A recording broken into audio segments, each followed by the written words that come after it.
Hello, my name is TUC Wright, and welcome to TUC0's Talks. We are a leadership podcast where we talk about failing forward, lessons learned, and ultimately taking care of people.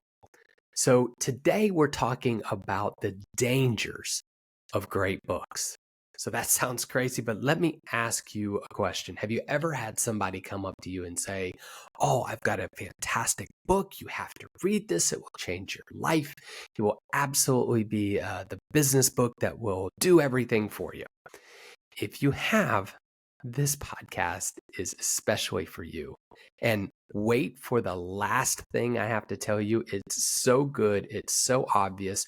You're going to be thinking, how in the world did I miss this one? So buckle up because we're checking on the TUC0's Talks.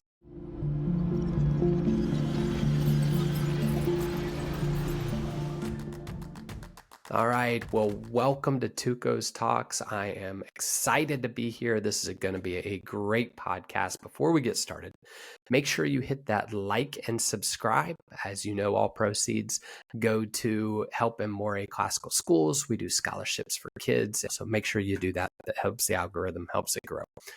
All right. So the dangers of great books, and there are a ton of great books out there, and especially for businesses and things that you're looking to improve on. But let me tell you a story of my big failure. So there I was going into my first leadership position, and I am just excited to be there. I'm excited for everything that's going to happen. So I know the job is going to be a transformational type of leadership that I'll need. So I went and grabbed the best book I could find. And this one was called First 90 Days. And it's unbelievable. It's actually rated one of the top 100 books that you'll want to read for businesses. And so 4.5 stars in 24 different languages. It's phenomenal. You actually should go read this book. It is really good. But here's where I did things wrong. I went and read the book, and I started a couple weeks prior because I only had like a couple weeks notice. So I went, bought the book, read everything I could, wrote the strategies down, and when I walked in day one, I was ready to go and ready to lead. It was about 3 weeks into it, I took the whole thing and just threw it away. And not the information was bad, but I just couldn't do anything with it. I didn't know enough. And so where did I learn just to read a book, learn about it, and then regurgitate it back? Well, yeah, I learned that at school. That's what we do all the time, right? So we're given a book, we read it, and then on the test, they ask us a question. So we just fill it out and we write it down. And then so if we go to a school that really challenges us, and we'll have to read a book, we'll have to learn it, and then we'll have to use the information in a scenario or write through it. It's not just fill in the blanks. We actually have to write an essay. Here's what I didn't learn. I didn't learn to take a book, to read it, and then to learn the life lessons from it. And then from that, look to solve a problem that had nothing to do with the book. And then to listen to my people. And then to analyze and see what are the positives and the negatives that I can take from that. And then how do I then go and make a strategy? And then get into what we call in the Air Force the OODA loop, of where we're always just observing and trying to decide, is this the right thing? And constantly looking at what is good and what is bad, throw away the bad, use the good, and then assess it again and keep trying to work through it. That's what I wasn't taught. So as you can imagine, I am just extremely frustrated my first job, as I had this great plan and it went horribly right up front. But what I did have was I had amazing people. And those people had no problem telling me, "That's not a good idea, sir. And hey, we have to do this and this." So I stopped, I learned, I listened, and went through it. But that's the danger of a great book, that we just pick it up and try to implement it. or constantly go back and say it is the Bible of sorts, unless it's the Bible, and then obviously you'll follow that one. But here are 3 things that I think will help you when you're reading a great book. First off, read, read, read. Gather as much information as you can. I want you to be very careful about what you read, but the quantity, just keep it coming, keep it coming, keep it coming. Process the information, get the information, and then have that for later. You won't know when you'll need it until you need it. So be educated, get information. So once you're done reading for information, then you start reading to be informed. Okay, what does that mean? Reading to be informed means information I'm just trying to process as much as I can. Once you have a problem and you know you have a problem, then you need to be reading to be informed of that problem. What's going on? What's a good way of handling? What's a bad way of handling it? And how do I process? So that's your second form. And the third key point that I think when reading any types of books, but especially good books and great books, is look for your 3 points. If I read a book and I get 3 good ideas out of it, it's a fantastic book to me. That is exactly what I need. Be very careful of reading a book and having 30 great points, because then you need to really start looking at yourself and saying, all right, am I just believing blindly everything this person says? Is there anything in it that maybe is not what I need to be reading? And so you just need to be careful. Can there be more than 3? Absolutely.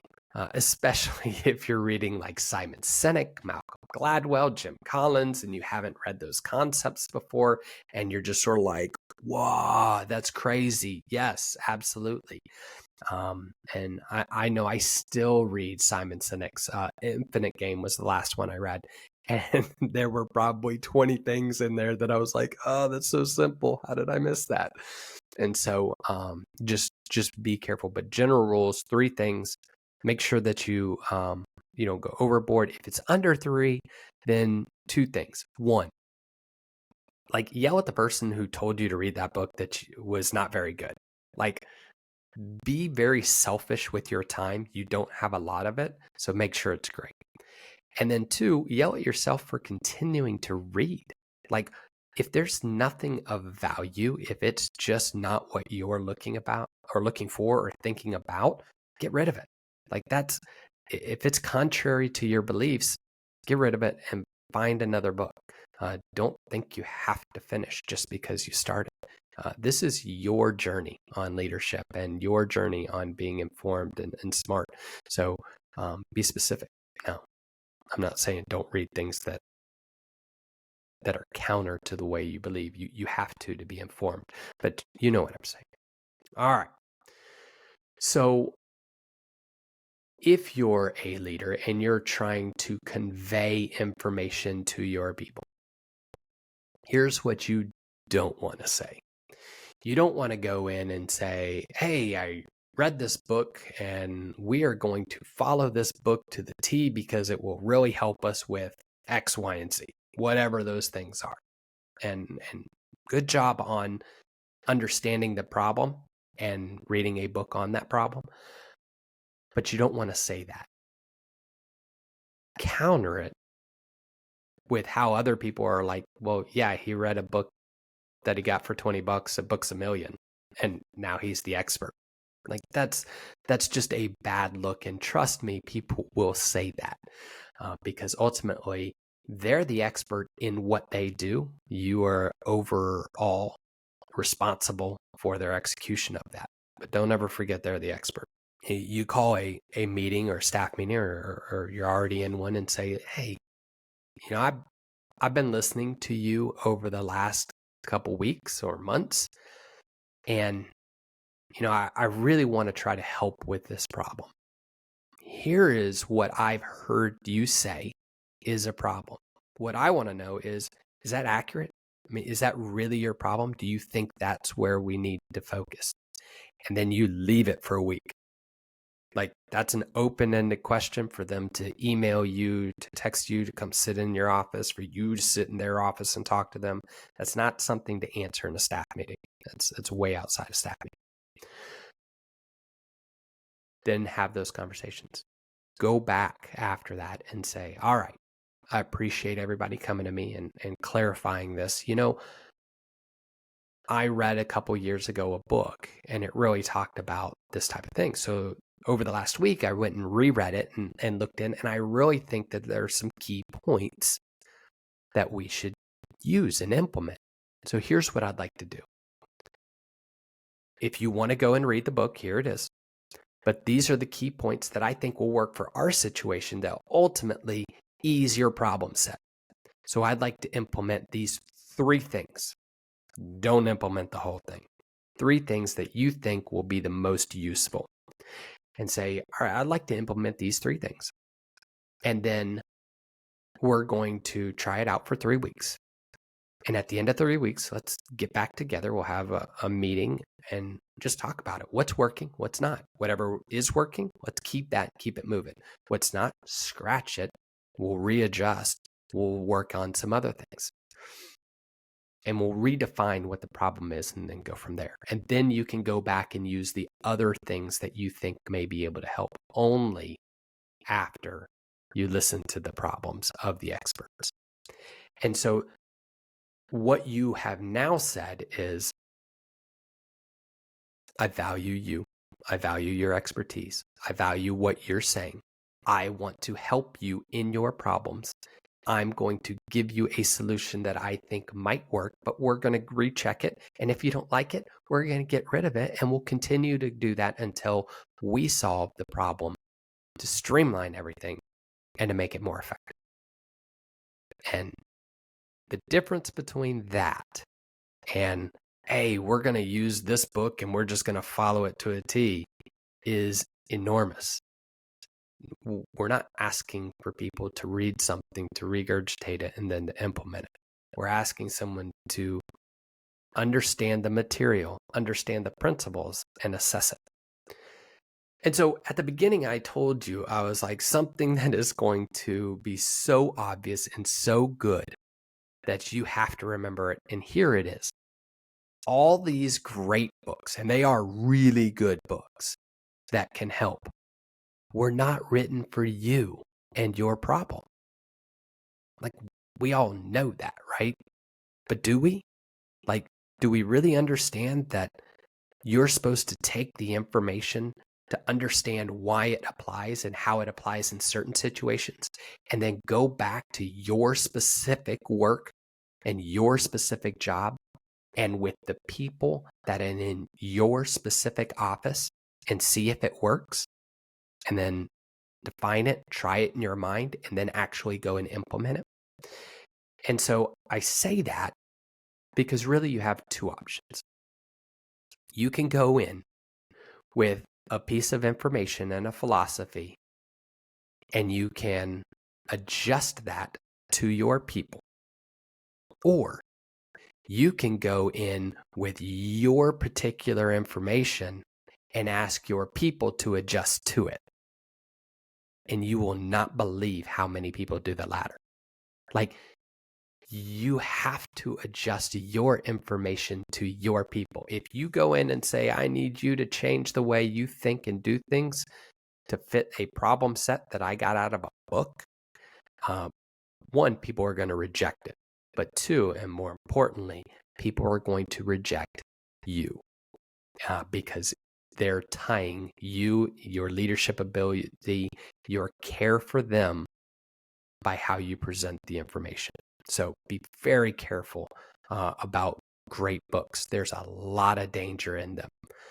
The flip side, you absolutely have to read them. They're fantastic. There's so many great things that you do. So read for information, read to be informed, and then go find your 3 key points and help your team go from there. All right. That's a lot of information. There's a lot of things into that, obviously, and I hope you enjoyed it. Hope you got something out of it. I hope you at least got 3 points. And so you'll be able to do that. Hey, I do want to throw a shout out to the young officers and enlisted and military folks who are watching this and sending me emails and telling me you appreciate this. That means a lot to me as someone who's been out and able to get back. I just want to let you know that I appreciate you. I appreciate your service.